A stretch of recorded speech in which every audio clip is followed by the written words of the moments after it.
Okay, good day everyone. Welcome to our next lesson, next topic. It's about marketing mix, 7 P's and 4 M's of operation. So, our objective for this lesson is number 1 is to understand the marketing mix. Number 2, understand operational requirements and continued operations. So, mahahati yan sa tatlo, pero didiscuss natin yan lahat. So, what is marketing mix? Pag sinabing marketing mix, the marketing mix refers to combination of strategies and tools used to promote a product or service initially established as 4 P's. Before, itong marketing mix na to, tinatawag ng 4 P's. Pero ngayon, naging 7 P's na siya. Yung 4 P's natin, yung product, price, place, and promotion, and later expanded to 7 P's, which is product, price, promotion, place, people, packaging, and process. Okay, so isa-isahin natin yan. So, these are the 7 P's of marketing. Product, price, promotion, place, people, packaging, and process. So, let's start with the product. So, your customer only cares about one thing, what your product or service can do for them. Because of this, prioritize making your products the best it can be and optimize your product lines accordingly. This approach called product-led marketing. In marketing mix, product considerations involve every aspect of what you are trying to sell. So first of all, we have to understand this. Si customer, ang pinaka main concernan is yung product o yung services na ibinebenta mo. Kaya mahalaga na i-prioritize natin kung ano ba yung services or product na ibinebenta natin na nais nating magamit or makakapag-solve ng problem ng ating mga customer. Ngayon, ito ay tinatawag na product-led marketing. Mamaya, i-discuss natin bakit tinawag itong product-led marketing. Unang-una, doon kasi sa product-led marketing, we let our product sell itself. Okay? Kasi nga, dahil sa ganda ng produkto, sa ganda ng serbisyo, siya na yung nagbebenta sa sarili niya. So, kapag ganon yung ating naging sistema sa ating product, it will create a great impact at the same time, a word of mouth na kung saan kapag nagamit nila yung service na ibinebenta natin or product na ibinebenta natin, mismong tao na rin yung magmamarket ng ating produkto. So, for product or service, ito yung mga ilan sa mga bagay na pwede natin i-consider, yung design, quality, features, option, packaging, and marketing positioning.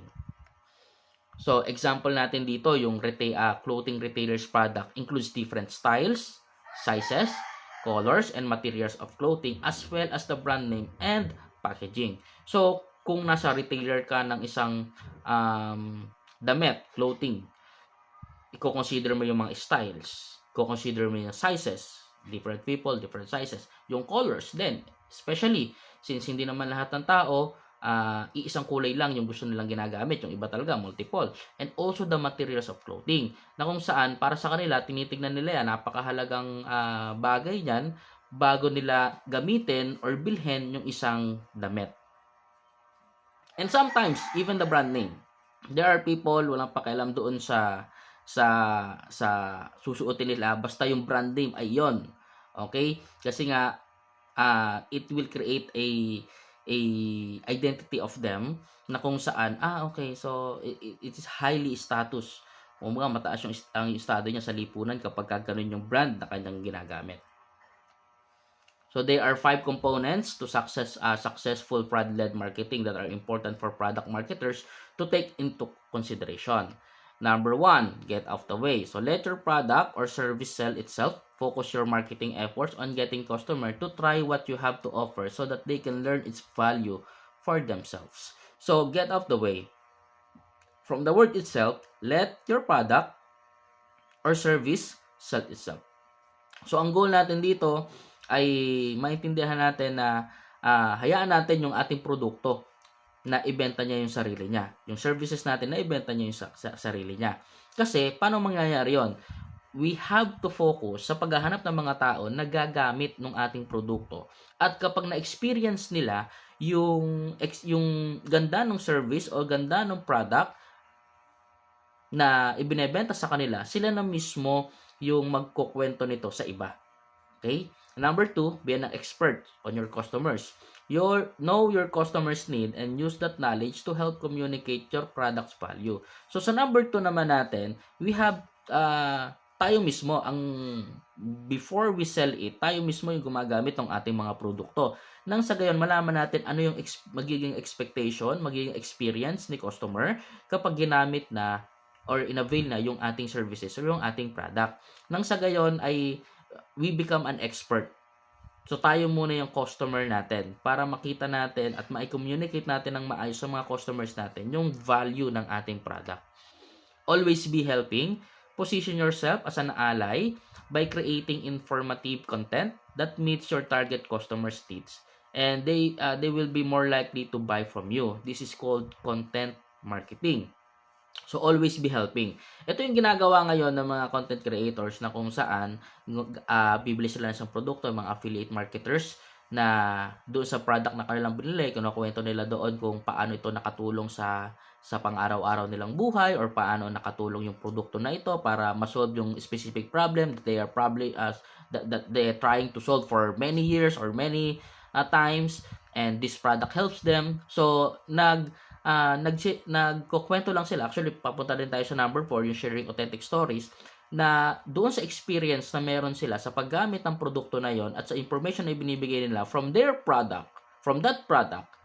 Okay? So, nakaka-attract ito ng mas maraming mga tao para bilhin yung produkto na yon or yung services na yon. So, ang tawag nga doon is yung content marketing.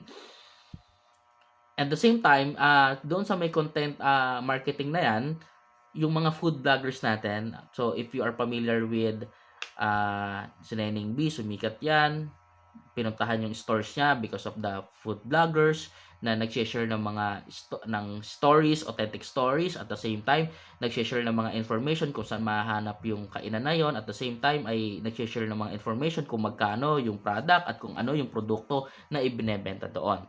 And then number 4 natin, share authentic stories. Ito naman yung mga testimonies from happy customers na naka-experience ng paggamit ng iyong produkto and tells others why they appreciate your brand. So, mahalaga din yung mga testimonies na yan.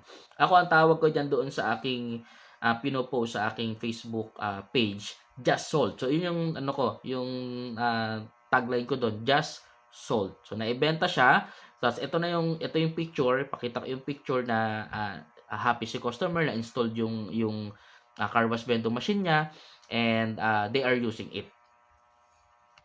And then grow a product mindset. Focus on your product before you consider how to sell it.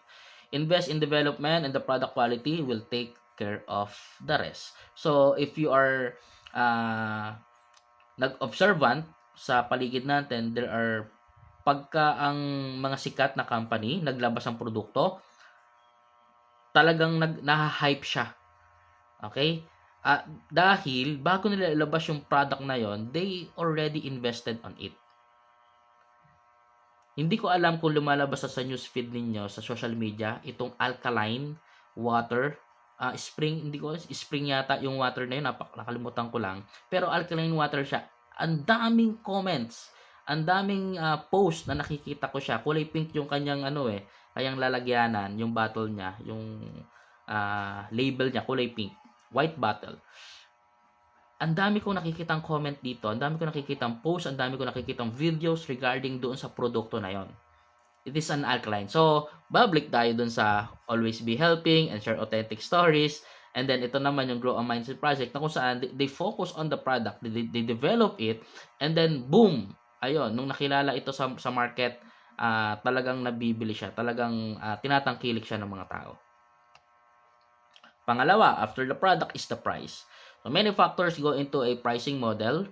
Brands may price a product higher than competitors to create impression of a higher quality offering. So, ito yung ilan sa mga strategy na pwedeng gawin kapag ka nagbibigay tayo ng presyo doon sa produkto natin. So, number 1, pwedeng mas mataas doon sa competitors natin. Kasi it will create an impression for higher quality offering. Siguro kaya mas mahal yung kanilang produkto mula dito sa produkto na ating kinagisnan kasi merong mas maganda yung ino-offer nila or mas maganda yung quality na ibinibigay ng product na ito or services na ito. Pangalawa, price a product similar to competitors to then draw attention to features or benefits others brands lang. So, pwede din naman kapag may produkto tayo, pinapresyo natin siya na halos kapresyo lang din on the market na kung saan pwedeng ma-highlight dito or makapag-draw ito ng attention na same lang sila ng presyo pero may additional ano to, may additional na produkto, ay may additional na benefit to. For example, lip tint. Sabihin natin sa market ang lip tint ay 85 pesos. So pre-press lang sila 85 pesos. Pero na-highlight ngayon yung features ng lip tint na ibinebenta natin, sabihin natin kasi meron siyang SPF 5, sabihin natin ganon, na hindi itim ang labi mo sa init ng araw. Kasi nga SPF siya, may sunscreen protection. Okay? So pag nakita nila yon, same lang yung presyo, pero may additional features na marireceive, additional na na benefits silang makukuha doon sa produkto mo. So, it will draw an attention naman para sa mga competitors, sa mga buyers na mag-focus doon sa additional features na iyon. Or, price a product lower than competitors to break into a crowded market or attract value-conscious customers. Mas mababa naman doon. So, imagine, mas mababa yung presyo mo doon sa other brands. So, there is a chance na, ito na lang yung bilhin natin, mas mura, pero same lang naman yung ibinibigay na benepisyo. And plan to raise the price after the brand is established or lower it to highlight the value of an updated model. So, for example, after 1 month, 2 months, pwede ka nang pumunta doon sa kapantay na yung presyo doon sa market or mas mataas na yung presyo doon sa market kasi kilala na yung brand at na-experience nila kung ano yung binibigay na serbisyo or features na meron doon sa brand mo or doon sa product mo. Or, pwede din naman yan, ibaba, same yung presyo or ibaba mo yung presyo kasi meron kang inilabas na mas magandang produkto, upgraded version. Para naman, mas ma-highlight naman yung updated or upgraded version ng iyong produkto.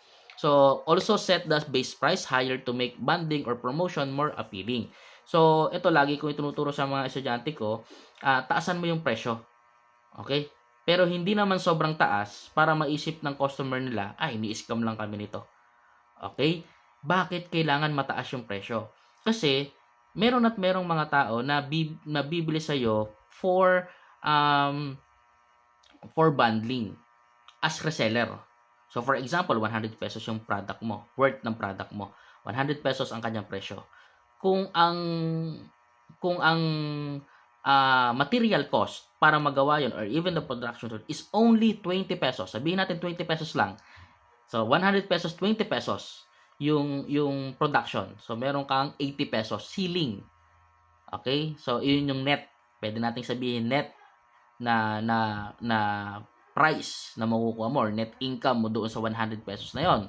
Kung merong 80 pesos diyan at merong nais na kumuha ng magre-reseller sila, pwede mong ibigay ng 60 pesos lang.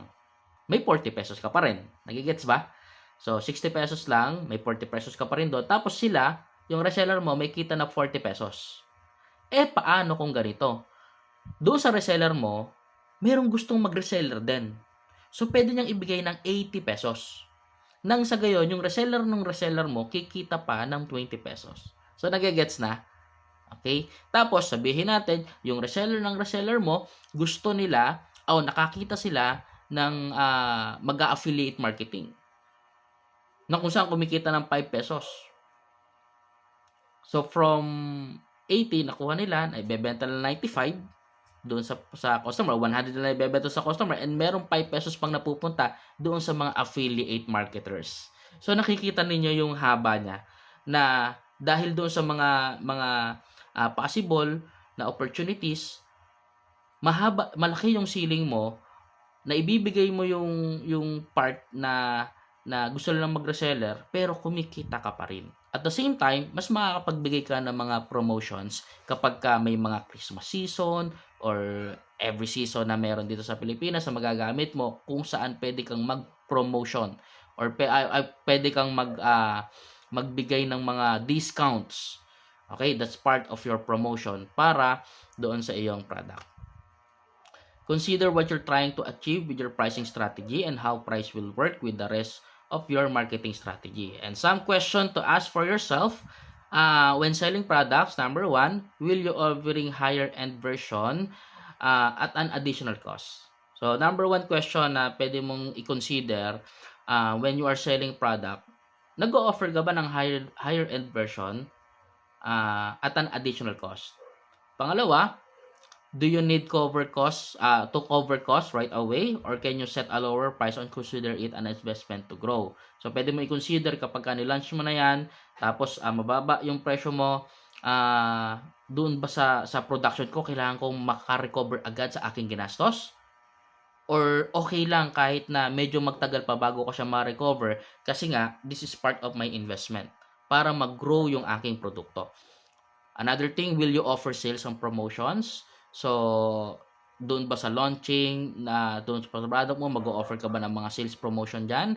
How long can you go without people questioning your quality? So, halimbawa, yung product mo, lip tint, 100 pesos.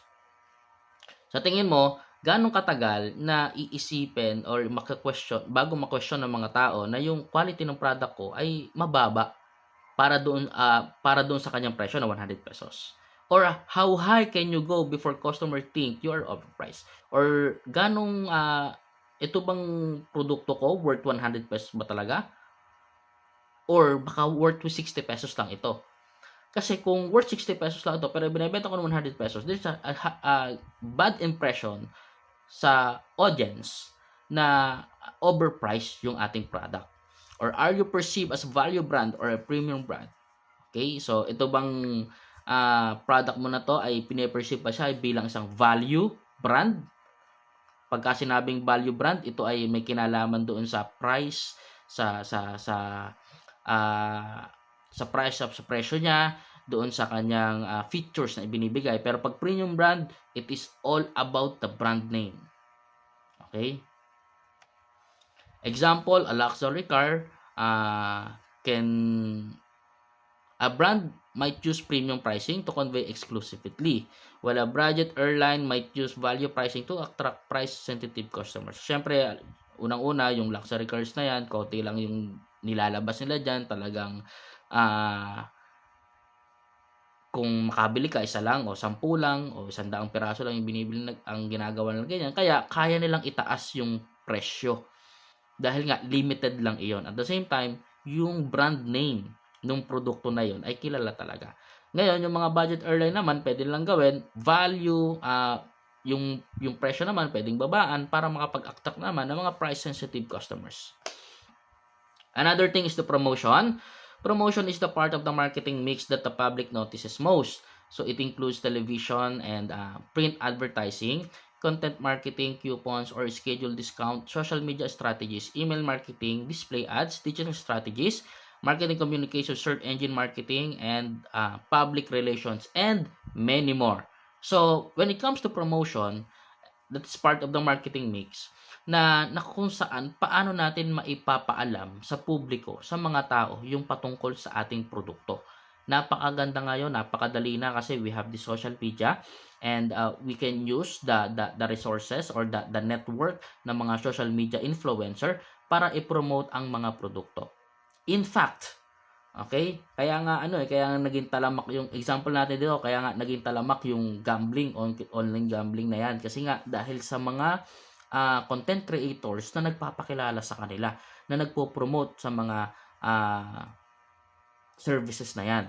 So, yun ay isang example na kung saan kung paano mas mabilis ngayon maipakilala yung mga produkto compare noon na radyo, TV, newspaper, tapos yung mga grupo-grupo na nagbi-meet, although yan ay ginagamit pa rin up to now, pero we have to understand na ang daming opportunities or ang daming platform na pwede natin gamitin para maipakilala natin o para maipromote natin yung ating products.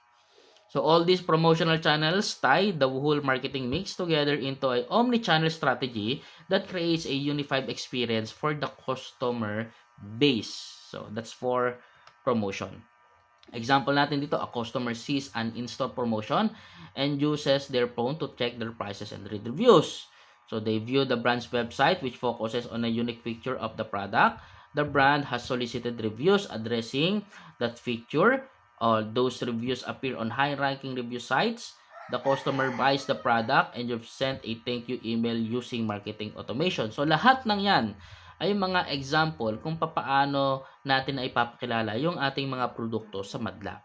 So these are Here are the ways you can use these channels together. Make sure you all know the channels available.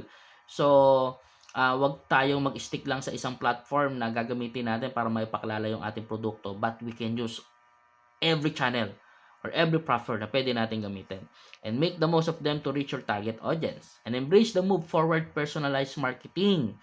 So, yung mga marketing ngayon nai-improve paiba ng paiba, paganda ng paganda, pakulit ng pakulit yung mga marketing strategies na ginagawa na yan. So, hindi ko alam kung familiar kayo doon sa gumagawa ng signage na may short doon sa may mga content na ginagawa niya, may short video clip muna, tapos bigla siyang papasok na whatever, this is the signage na kailangan mong bilhin. So, yun yung paraan ng kanilang marketing, and at talagang sumikat sila doon. At actually, naging social media sensation din sila, na kung saan ginagamit din yung mga content nila para sa mga memes, ginagamit din yung content nila para sa mga katatawanan. Segment your promotional efforts based on your customer behaviors.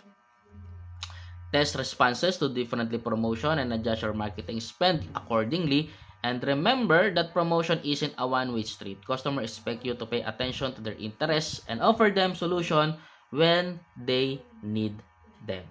Ayan. So, that's for promotion. Ayan. Pang-apat is yung place. Slash promotion din yan before. So, where will you sell your product? Saan mo ibebenta yung produkto mo? The same market research that inform your product and price decision will inform your placement as well, which goes beyond physical locations. So, kagaya ngayon, napakaganda. We have this e-commerce platform. We have Shopee, TikTok, Lazada, na kung saan pwede nating ma-maximize para makapagbenta tayo ng ating products. Meron din tayong tinatawag na Facebook Marketplace, na kung saan doon natin ipinopost yung ating mga produkto, at the same time, pinopromote at kinagawa ng content nang sa gayon mas makilala ng mga audience yung ating produkto. So, ang tanong, doon sa product na gusto mong i-launch, where will you sell your products? For example, chicken pastil. Hindi mo pwedeng basta i-post yan saan? Sa TikTok, Shopee, and Lazada. Especially kung yan ay immediate i-consume. Okay? Pero kung magagawan mo ng paraan yung chicken pastil mo, pwede siyang tumagal ng buwan, pwede siyang tumagal ng weeks. So, there's a possibility na pwede mo siyang ilagay din sa mga e-commerce platform para yung maabot mo yung mga hindi naaabot ng physical location ng store mo. So, the same market research that inform your product price decision will inform your price as well, which goes beyond physical location. So, ito yung mga bagay na pwede natin i-consider when it comes to place. Where will people be looking for your product? Saan ba hanapin ng mga tao yung produkto mo? Will they need to hold it in their hands? Kailangan ba nilang hawakan ito sa kanilang mga kamay? Will you get more sales by marketing directly to the customers from your own e-commerce websites? Or will buyers be looking for you on third-party marketplaces? So, sa tingin mo ba, doon sa produkto mo, saan ka hanapin ng mga customer mo? Sa physical location ba? Physical store ba? O sa website ba? O sa e-commerce platform ba? Na kung saan doon mo maibibigay yung iyong serbisyo. So, I have this experience before. Grocery, if you're familiar with grocery application, Android app, doon ako umu-order ng mga groceries from sari-sari store. So, in-improve nila yung yung pagbili mo sa mga sari-sari store kaysa pumunta ka pa doon sa sari-sari store. Pwede na rin siyang orderin online. Darating sa iyo yung mga in-order mo na yun. And ang kaganda do, cash on delivery pa. Okay? So, yun yung isa sa mga improvement na ginagawa ng mga sari-sari store. So, here are some consideration when it comes to place. Do you want to converse directly with your customer as they purchase, or do you want a third party to solve customer service issue? So, dito naman sa to solve customer service issue, ito naman yung mga after sales service natin, na kung saan pag may mga queries, question, o troubleshooting si customer regarding sa may product natin, sila yung mga sumasagot. And right now we are using AI na, automated, even yung automation ng messaging. So, halimbawa, may problem tayo, di ba? Halimbawa, sa bangko, services sa bangko, meron tayong concern sa kanila, nag-chat tayo doon sa kanilang website or sa platform, sa Facebook, sa Messenger, magugulat tayo. Ang nagre-reply sa atin ay mga AI na lang or mga pre-answered questions na ang ibinibigay sa atin. So, halimbawa nito, a software company might choose online advertising, blog posts, and social media engagement to promote its product and reach its target audience. So, depende doon sa produkto na iyong ibinebenta para malaman mo kung saang lugar ka talaga magfo-focus o ibebenta yung product na yon. And we have these people. People refers to anyone who comes in contact with your customer, even indirectly. So, make sure you're recruiting the best talent at all levels, not just in customer service and sales force. People is very important when you have, especially a physical store. May mga tao talaga na, galing ako sa customer service before. So, kaya kapag nakaka-experience ako ng mga hindi magandang uh, experiences sa mga establishment regarding dun sa customer service nila, tinetake note ko yun. Para kapag dumating yung time na meron akong opportunity na mag-train ng mga tao para doon sa customer service, matuturuan ko sila ng mas maayos. Kasi nga, may pagkakataon yung customer hindi babalik doon sa physical store because of that customer service, because of that experience. So, hindi ko na sasabihin yung pangalan ng fast food chain na ito. Ayaw na ayaw kong pumunta sa fast food chain na yon. Kasi every time na order ako doon, lagi akong pinag-iintay ng 15 minutes, 20 minutes. Alam naman nila na laging ang daming bumibili sa kanila. So, lahat kami doon nakapila. Ang tagal ng serving. Talagang aantayin mo siya 15 minutes, 20 minutes. Iisa lang naman yung usually na ibinebenta nila doon, fried chicken. So, why not na nakaluto na iyon nang sa pagka umorder si customer, ang bilis na may bibigay yung order nila. Ang nangyayari, mag-iintay ka doon sa counter. Pagkatapos ibigay sa'yo, intay ka ulit yung kasunod mo, ganun din, mag-iintay din sa counter. So, kung 5 kayo doon, ang tagal ng proseso para makuha mo yung produkto mo. Kaya kung gutom na gutom ka na, huwag kang pupunta doon sa lugar na yon. So, pag gutom na gutom na ako, hindi ako pupunta doon sa kainan na yon. Kasi alam ko na talagang matagal yung serving nila. So, because of that, I prefer na pumunta sa ibang mga fast food chain. So, here what you can do to ensure your people are making the right impact on your customer. Number 1, you develop your marketer skills so that they can carry out your marketing mix strategy. So, although ngayon, ang maganda dito, meron na tayong mga social media manager, meron na tayong Facebook ads specialist, or social media ads specialist, na kung saan sila madalas, hindi mo na kailangan turuan kung ano yung gagawin nila para ma-market yung ating products.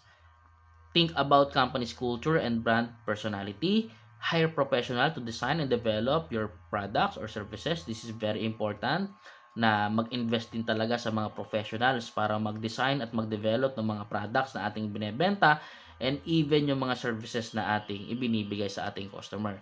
Focus on the customer relation management or CRM, which created unique connection and inspire loyalty on a personal level. Ito ang tawag ko dito ang tawag ko din networking.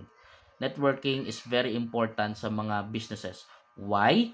So, halimbawa na lang, yung product mo ay physical.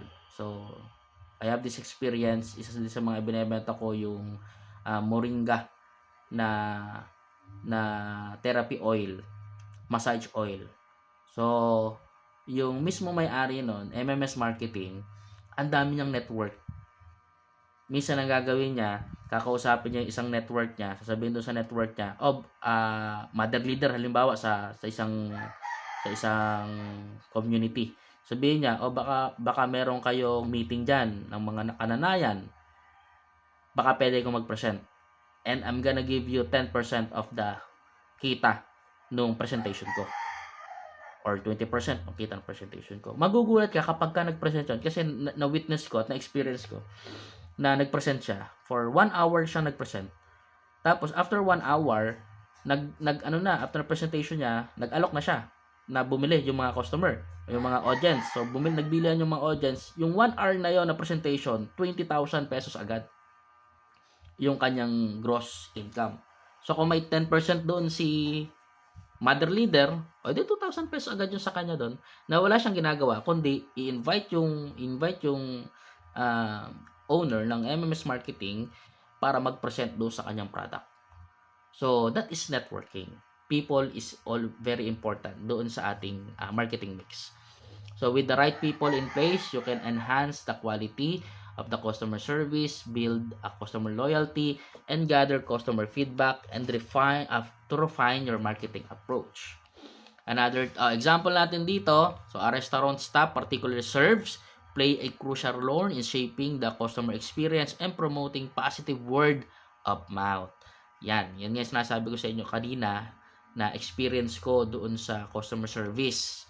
So, ang bagal ng service nila. And because of that, negative word of mouth yung marireceive ng feedback mula doon sa store na yon. And then we have this packaging. A company's packaging catches the attention of new buyers in a crowded marketplace and reinforce value to returning customers. Hindi ko alam kung na-experience nyo na ba yung expectation versus reality. Yung nakakita kayo ng post, ganito yung itsura, tapos in-order nyo. Pagdating, hindi naman ganon. So, ayun, mga scam yon. Pero sa inyo, sa atin, napakahalaga din ng packaging kasi it will catches the attention ng mga bagong bibili sa atin sa crowded marketplace. Mapapansin tayo. So here are some ways to make your packaging work harder for you. Design for differentiation. So a good design helps people to recognize your brand at a glance and can also highlight particular features of your product. Example, if you're a shampoo company, you can use different colors on the packaging to label different hairstyles. So eto na lang experience ko. Hindi ko lang kung naka-order na kayo ng mga peach pie sa Jollibee. Okay, so tuna pie, so iba't ibang mga pie yon. Tapos may packaging yon. Doon sa may packaging na yon, meron kang makikita doon 3 box. And yung 3 box na yon, pwede at iba-iba din pala yung kulay nung mismong packaging na yon na nag-identify kung anong klase ng pie yung nasa loob ng packaging na yon. Which is good kasi doon pa lang maging yung mga people involved sa pagbibigay ng serbisyo doon sa may product na yon ay alam na itong packaging na to ay para sa tuna pie, itong packaging na to para sa mango pie o mango peach o kung ano-ano pa. Para hindi sila magkamali sa pagbibigay ng kanilang pagbibigay doon sa order ng customer. At the same time, sa mga customer naman alam na agad na okay, so peach pie yung order ko na to. Nakita niya yung packaging or nakita niya yung check peach pie ang nakalagay. And provide valuable information. This is also very important doon sa mga packaging natin na nagbibigay ng mga valuable information to get informed yung ating mga customers. So your packaging is the perfect place for product education or brand reinforcement. So halimbawa nakalagay doon all natural yung product o yung mga ingredients na ginagamit natin. So it brings awareness to our customers. Includes clear instruction or unexpected element to surprise and delight your customers. And then we can add more value, exceed expectation for your customers, and give them well-designed, branded extras that they can use, like a free toothbrush from their dentist, or a free estimate from a roofer, or a free styling guide for their hairdresser. So one time nakita ko ito sa tindahan ng isang generica store, drugstore. And doon sa harapan nila, nag-o-offer sila ng free blood pressure check. So syempre, yung mga tao na hindi naman talaga usually nakaka-experience o na-check yung kanilang mga blood pressures.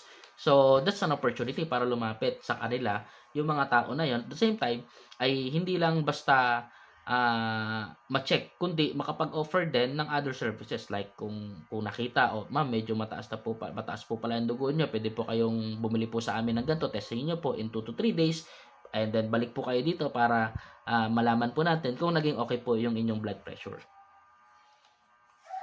So example sa packaging natin, yung hotel's physical evidence includes the lobby, the rooms, amenities, and even the scent of the hotel, all contributing to overall customer experience. So that's how they package their service. Yung lobby, itsura pa ng lobby, yung rooms, yung amenities doon sa may lugar, and even yung amoy, pagpasok pa lang, ano yung amoy doon sa hotel, Lahat ng yan ay nagbibigay ng contributing para sa overall experience ng isang customer. And that's how they package. Siyempre, ang product nila ay services, hotel. And then we have this the process. So, prioritize process that overlap with the customer experience. So, syempre, ikaw din naman bilang isang consumer, ayaw mo ng hassle na paraan kung paano mo makikame o makukuha yung product na in-order mo. So, the more specific and seamless your process are, the more smoothly your staff can carry them out. If your staff isn't focused on navigating procedures, they have more attention available for customers, translating directly to personal and exceptional customer experience. So, mula doon sa production, papunta doon sa in-front na people mo para maibigay yung serbisyo o yung product na yan sa customer mo, from the customer receiving the product. So, dapat maging maayos at maging malinaw at maging smooth siya. Dahil kung merong mga proseso na unnecessary na pagdadaanan, pwedeng maka-apekto yon sa experience ni customer at hindi mangyari yung word of mouth para sa mga kakilala din ng customer na yon. So, there's a possibility na hindi na bumalik yung customer natin. So, ito yung mga ilan sa mga process.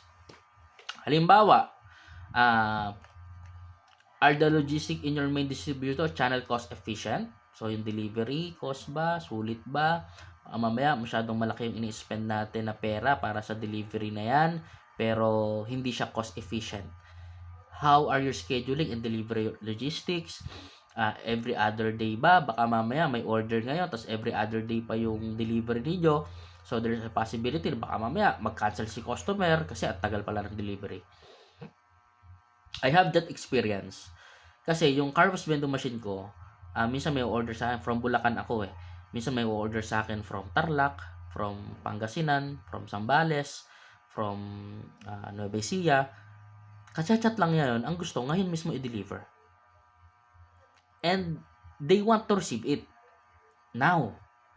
So, kung hindi ako magdi-deliver ngayon, there's possibility na talagang mag-cancel sila doon sa order nila. Meron naman akong mga customer galing ng Puerto Princesa. Kapag ka ganun, hindi ko pwedeng ibiyahe yung sasakyan ko papunta doon. Sobrang tagal nun at talagang magastos yon. So, doon papasok yung aking mga online shop, yung Shopee, TikTok, Lazada, na kung saan, kahit na taga Puerto Princesa sila, from Bulacan, ma-order nila yung aking product through e-commerce platform. Which is, kapag umorder sila ngayon, ginagawa ko na yung agad yung product and dinadrop off ko na sa tamang location para maipadala na yung produktong in-order nila.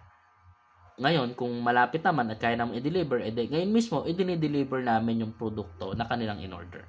So, will your third-party retailers run out of stock product at crucial time? So, baka mamaya, kung meron kang mga retailer o reseller ka, nawawalan sila ng mga product or nauubos lagi yung stocks nila. Do you have enough staff to cover busy times? Yan. Enough ba yung staff mo? Baka mamaya kulang ka talaga sa staff. So, kailangan magdagdag. Do items ship reliably from your website? So, maayos ba? I have this experience kasi nga, di ba minsan, Puerto Princesa, order sa akin ng car wash.